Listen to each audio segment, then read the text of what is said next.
বিসমিল্লাহির রহমানির রহিম। দয়াময় পরম দয়ালু আল্লাহর নামে।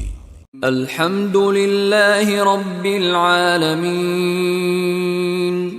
সকল প্রশংসা জগৎ সমূহের প্রতিপালক আল্লাহরই। আর রহমানির রহিম। যিনি দয়াময় পরম দয়ালু।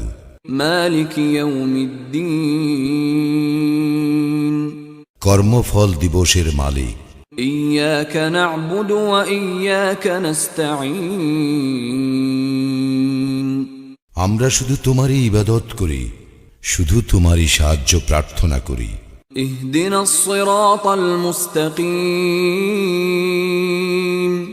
আমাদেরকে সরল পথ প্রদর্শন করো। সিরাতাল্লাযীনা আন'আমতা আলাইহিম গায়রিল মাগদুবি আলাইহিম ওয়ালাদ-দাল্লিন। তাহাদের পথ যাহাদেরকে তুমি অনুগ্রহ দান করিয়াছ, তাহাদের পথ নহে যাহারা ক্রোধ নিপতিত ও পথভ্রষ্ট।